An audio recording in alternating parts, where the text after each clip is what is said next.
রামায়ণ মহাকাব্য ভারতীয় সংস্কৃতি এবং পুরাণের এক অপূর্ব সংমিশ্রণ। শ্রীরাম এবং রাবণের সংঘর্ষকে কেন্দ্র করে গড়ে উঠেছে এই রামায়ণ, যেখানে অসংখ্য চরিত্রের উল্লেখ আছে। তবে অনেকেই এই চরিত্রদের বয়স সম্পর্কে জানতে চান, যেমন শ্রীরামের বয়স কত ছিল, দেবী সীতা কিংবা লক্ষ্মণের বয়স, এছাড়া রাবণ বা মেঘনাদের বয়স। রামায়ণ এবং এই সংক্রান্ত বিভিন্ন গ্রন্থ অধ্যয়ন করলে এই সম্পর্কে একটা আন্দাজ পাওয়াই যায়। প্রকৃত রাম ভক্তরা ভিডিওটি স্কিপ না করে শেষ পর্যন্ত দেখবেন, আর হ্যাঁ, কমেন্ট বক্সে জয় শ্রীরাম লিখতে ভুলবেন না।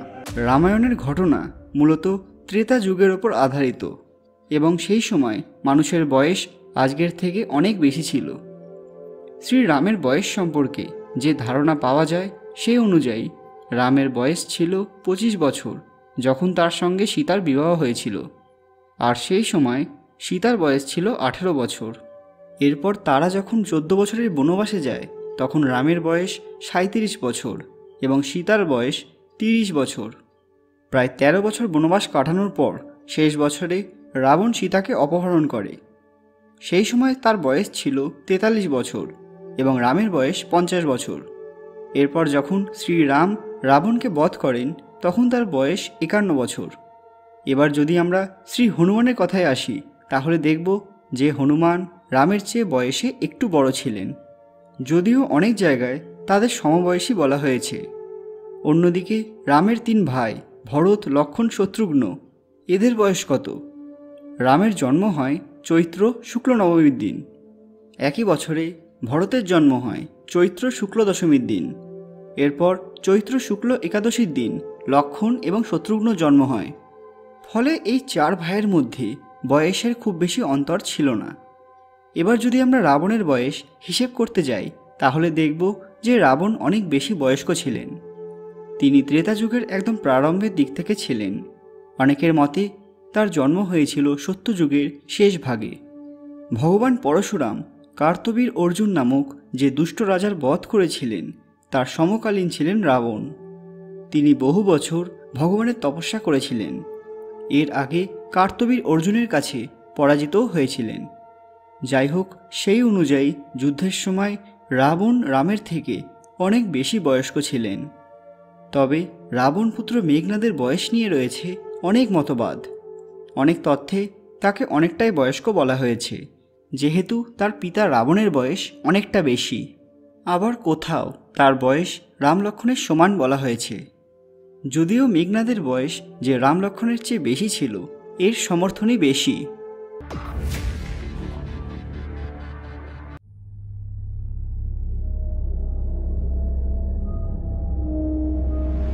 রামায়ণ মহাকাব্যের বিভিন্ন ঘটনা আজও আমাদের অবাক করে। শ্রীরামের জন্ম, বিবাহ এবং রাবণের সঙ্গে যুদ্ধ, এই প্রধান ঘটনাগুলির সঙ্গে আমরা ভালোভাবেই পরিচিত। কিন্তু এর বাইরেও এমন কিছু কাহিনীর উল্লেখ আছে যা শুনলে আপনারা চমকে উঠবেন। অযোধ্যার রাজা দশরথের 4 পুত্র ছিল, রাম, ভরত, লক্ষ্মণ এবং শত্রুঘ্ন। কিন্তু আপনারা কি জানেন শ্রীরামের একজন বোনও ছিল? হ্যাঁ, ঠিকই শুনেছেন। কথিত আছে রাজা দশরথ এবং রানী কৌশল্যার একটি কন্যা সন্তান ছিল, যার নাম শান্তা। ইনি ছিলেন দশরথের প্রথম সন্তান। একবার অঙ্গরাজ্যের রাজা রোমপদ এবং তার রানী বর্ষিণী অযোধ্যা ভ্রমণে এসেছিলেন। সেই রাজার সঙ্গে বার্তালাপে দশরথ জানতে পারলেন যে তারা নিঃসন্তান। এ নিয়ে তারা খুবই কষ্টে রয়েছেন। তাদের এই দুঃখ দেখে রাজা দশরথ নিজের একমাত্র কন্যা শান্তাকে তাদের হাতে সমর্পণ করলেন।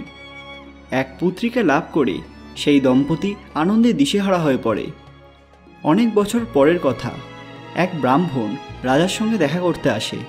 সে নিজের ক্ষেতের জন্য সাহায্য চাইতে এসেছিল, কিন্তু রাজা রোমপদ শান্তার সঙ্গে এতটাই ব্যস্ত ছিলেন যে ব্রাহ্মণের দিকে তাকাতেও ভুলে গেলেন। সেই ঘটনার কথা শুনে সেই রাজ্যের সমস্ত ব্রাহ্মণ অত্যন্ত দুঃখ পেল যে রাজ্যের রাজা তাদের সঙ্গে এইরকম ব্যবহার করেছে। তারা ছিল দেবরাজ ইন্দ্রের ভক্ত। ভক্তদের এই কষ্ট দেখে ইন্দ্র অত্যন্ত ক্রোধান্বিত হলেন এবং অঙ্গরাজ্যের ওপর বৃষ্টিপাত বন্ধ করে দিলেন, যার ফলে সেই গ্রামের অনেক ক্ষয়ক্ষতি হয়।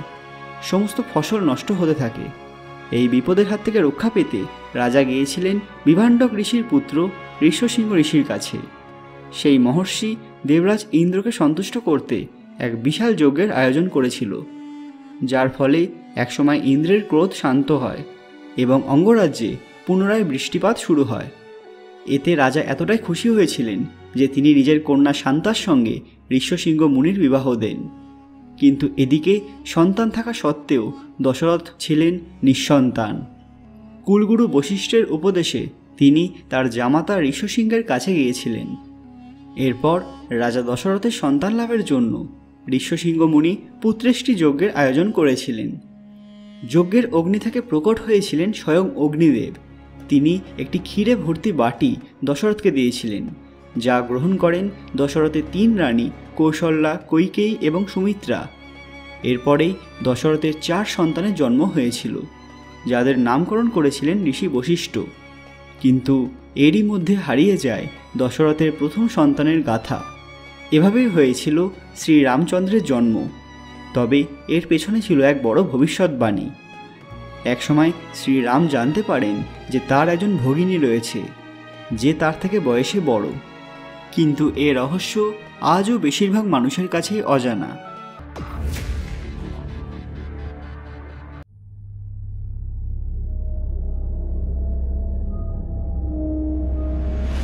রামায়ণ মহাকাব্যের এক বড় চরিত্র বানররাজ বালি, যিনি ছিলেন সুগ্রীবের দাদা। এটা তো আপনারা সকলেই জানেন যে শ্রীরামের হাতে বালির মৃত্যু হয়েছিল। তবে রাম আড়াল থেকে বালির ওপর প্রহার করেছিলেন। এবার প্রশ্ন হলো, তাহলে কি রাম বালিকে সামনাসামনি হারাতে পারতেন না? এই নিয়ে রয়েছে একাধিক বিতর্ক। কিষ্কিন্ধার রাজা বালি অত্যাধিক শক্তিশালী একজন চরিত্র, যিনি বরপ্রাপ্ত ছিলেন যে যখনই কেউ তার সঙ্গে যুদ্ধ করবে তখন তার অর্ধেক শক্তি বালি পেয়ে যাবে এবং প্রতিপক্ষের শক্তি অর্ধেক হয়ে যাবে, যে কারণে বালিকে হারানো একদম অসম্ভব ছিল।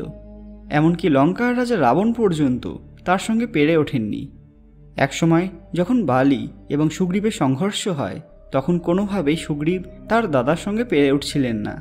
তখন তাকে শ্রীরামের শরণাপন্ন হতে হয়। কিন্তু ঝোপের আড়াল থেকে বালির ওপর প্রহার করেন শ্রীরাম। এখন অনেকের মনে প্রশ্ন আসতে পারে, তাহলে কি রামের যথেষ্ট শক্তি ছিল না যে তিনি বালিকে সামনাসামনি পরাজিত করতে পারেন?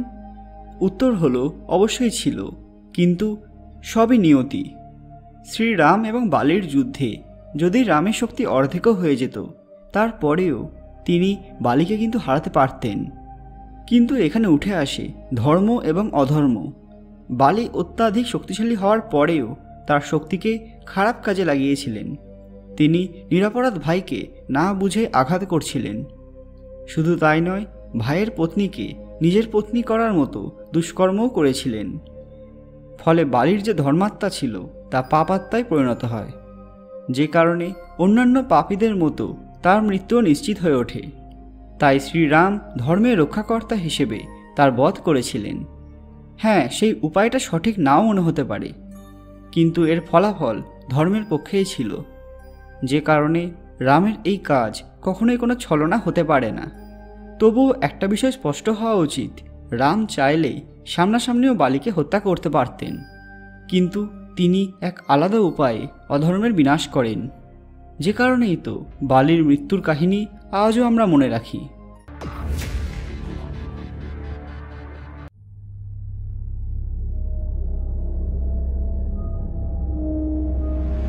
পৌরাণিক ইতিহাসের সবচেয়ে শক্তিশালী চরিত্রদের মধ্যে শ্রী হনুমান অন্যতম, যার শক্তি কিংবা ভক্তির কোনো তুলনা নেই। শ্রীরামের এক অনন্য ভক্ত ছিলেন তিনি। আমরা রামায়ণে দেখেছি যে হনুমানজির কী পরিমাণ শক্তি ছিল। পঞ্চমুখী হনুমানের কথাও জেনেছি। কিন্তু আপনি কি জানেন যে হনুমানকে একবার 11 মুখী রূপ ধারণ করতে হয়েছিল? কিন্তু এই মহাশক্তিমান রূপের কারণ কি ছিল এবং এর ফলাফল কি হয়েছিল? সংসারকে পাপমুক্ত করতে যখন ভগবান বিষ্ণু ত্রেতা যুগে শ্রীরাম রূপে অবতীর্ণ হয়েছিলেন, তারই সঙ্গে ভগবান শিব হনুমান অবতার গ্রহণ করেছিলেন। রুদ্র অবতার হনুমানজিকে ঊর্জার প্রতীক বলে মনে করা হয়। তার আরাধনা করলে সকল প্রকার সংকট থেকে রক্ষা পাওয়া যায়, যে কারণে তিনি সংকট মোচন নামেও প্রসিদ্ধ। রামায়ণের একটি ঘটনায় শ্রীরাম এবং লক্ষ্মণকে অহিরাবণের হাত থেকে রক্ষা করতে হনুমানজি পঞ্চমুখী রূপ ধারণ করেছিলেন, যার শক্তি ছিল মহাবিধ্বংসী। হনুমানের পঞ্চমুখী মূর্তিতে দেখা যায় বরাহদেব, গরুর, নৃসিংহদেব এবং হয়গ্রীবের চিত্র। এত ভয়ানক রূপ ধারণ করার পরেও হনুমানকে একসময় 11 মুখী রূপ নিতে হয়েছিল, যার শক্তির কাছে সকল ব্রহ্মাণ্ড হার মানে। কথিত আছে কালকার মুখ নামক এক ভয়ানক অসুরের উদ্ভব হয়েছিল, যার 11টি মস্তক ছিল। এই অসুর বহু বছর যাবৎ ব্রহ্মার তপস্যা করেছিল এবং ফলস্বরূপ তার কাছে অমরত্বের বর চেয়েছিল, কিন্তু ব্রহ্মা সেই বর দিতে অস্বীকার করেন এবং অন্য কিছু চাইতে বলেন। তখন সেই অসুর বলল, হে প্রভু, তাহলে আমাকে এমন বর দিন আমাকে যেন কেউ পরাস্ত না করতে পারে। একমাত্র আমার জন্মতিথিতে যে 11 মুখ ধারণ করবে সেই হবে আমার বিনাশের কারণ। ব্রহ্মা তাকে সেই বর দিলেন। এরপর কালকার মুখের প্রভাবে সংসারে ত্রাহি ত্রাহি রব উঠল। তার সামনে কোনো দেবতা দাঁড়াতে পারল না। তখন সবাই ভগবান বিষ্ণুর কাছে সাহায্য প্রার্থনা করলেন। বিষ্ণুদেব তাদেরকে নিজের অবতার শ্রীরামের কাছে যেতে বললেন। তখন দেবতারা শ্রীরামের কাছে গিয়ে তাদের এই দুঃখের কথা বললেন। রাম বললেন, একজনই আছে যে কালকার মুখকে পরাজিত করতে পারবে এবং দেবতাদের রক্ষা করতে পারবে। এই বলে তিনি হনুমানকে ডেকে পাঠালেন। প্রভুর কাছে আসতে একটুও বিলম্ব করলেন না হনুমান।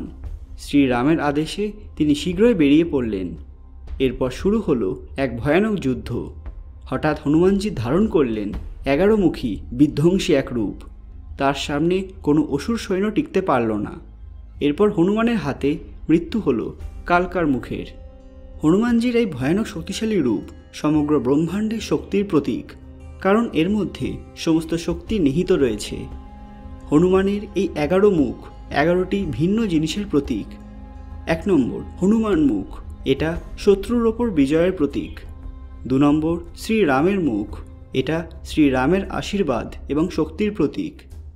3 নম্বর ভগবান শিবের মুখ, এটা মহাদেবের আশীর্বাদ স্বরূপ। 4 নম্বর অগ্নিদেব মুখ, এটা রোগ ব্যাধি থেকে রক্ষা করে। 5 নম্বর নাগ মুখ, এটা নাগ এবং সর্পদের ভয় দূর করে। 6 নম্বর গণেশ মুখ, এটা জ্ঞানের প্রতীক। 7 নম্বর হয়গ্রীব মুখ, এটা শুভ কাজের প্রতীক। 8 নম্বর গরুর মুখ, এটা সব সমস্যা থেকে রক্ষার প্রতীক। 9 নম্বর নৃসিংহ মুখ, এটা ভয় এবং মানসিক ব্যাধি থেকে রক্ষা করে। 10 নম্বর ভৈরব মুখ, এটা আশেপাশের খারাপ শক্তিকে নষ্ট করে। 11 তথা অন্তিম মুখ বরাহ মুখ, এটা রোগ ব্যাধি থেকে রক্ষা করে।